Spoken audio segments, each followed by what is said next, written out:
was around 7, my toothless brother and I, on long, boring taxi rides in Syria, would indulge in imperialistic fantasies of how we wanted to take over the country outside our windows. My parents would quickly crush these imperial conquests by warning, "Shh, you'll get taken by Secret Service if they hear you." The walls everywhere, we were told, could hear our revolutionary ideas and would send us to prison. Whereas children here had ghosts and the boogeyman, our equivalents were our governments. Fast forward to 2010. When I first got here, someone told me, if Harvard shut its gates, it could be its own country, just like the Vatican. As I've walked through this place every day for the past 4 years, I was struck by how true this idea was. I saw it everywhere. The Harvard nation. I saw it in the big and obvious things. We had our own version of the Statue of Liberty, the John Harvard statue, our own embassies, the Harvard clubs of Boston and London, a tax collection agency, the Harvard Alumni Association, and an endowment larger than more than half the world's countries' GDPs. We also had our own diplomatic passports. Nowhere did I see this more clearly than at US Immigration at Boston Logan Airport. Whenever they saw I was coming from the Middle East, "What were you doing there? Why are you here? Why did God make you from the Middle East?" But I made sure I dressed like our overly proud Harvard dads, with Harvard hat, Harvard shirt, Harvard shorts, and Harvard underwear. And as soon as they saw I was a citizen of Harvard, "Oh, you go to Harvard? Surely you must not be a national security threat. Welcome to America."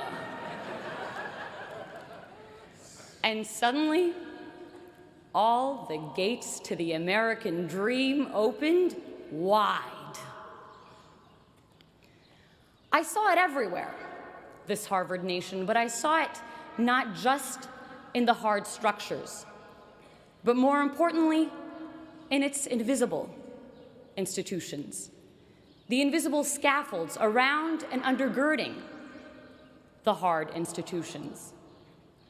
I saw it in the quarreling columns of the Crimson newspaper, its kung fu fights of ideas and lively student debates, with the potency to propel policy changes by the next morning's print. I saw it in our cluttered bulletin boards, bustling with life, with announcements of student-led conferences, Broadway-worthy shows, and dorm room projects turned world's next Facebook, smothering each other for our cursory glimpse. A trivial detail, these cluttered boards that often slipped notice. But where some saw papers, I saw passions, purpose, creativity. I saw a heartbeat of civic community's vivacity. My parents' countries were places where institutional dysfunction killed off this social dynamism and vibrant productivity, and so I felt acutely here the value of civil society and living, breathing institutions. My time here would give me a working model of a better world. Not only that, but that sense of empowerment to initiate change. You see, with those spying walls still lurking in my memory that constrained the little Napoleons in my brother and me, you might imagine my shock when, in one of my first classes here, I suddenly found myself debating a president. So it's the 1990s. Our negotiations class professor set the stage. A war is about to break out between Ecuador and Peru. How will you stop it? I raised my hand to respond.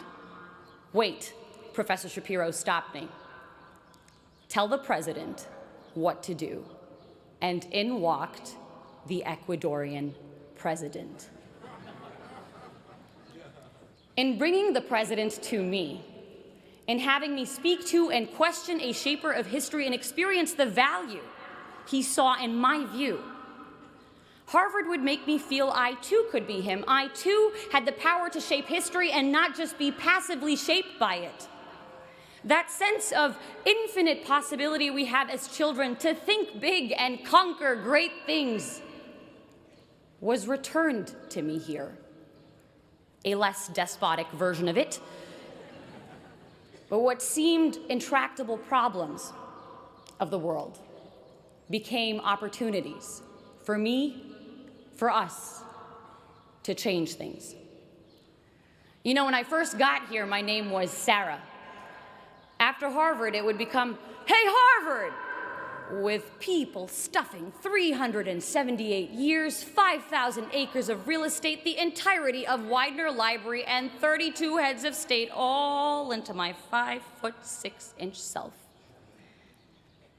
Ridiculous as it is, there's a strange reality to it.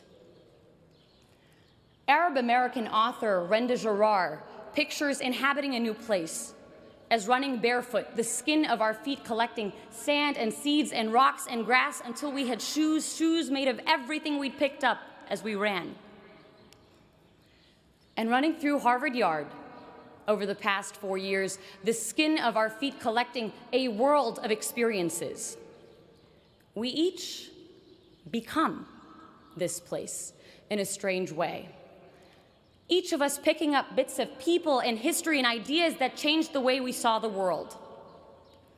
Accumulations I hope we will continue to wear on our souls and leave a footprint of all the best we took from Harvard Yard on our new destinations.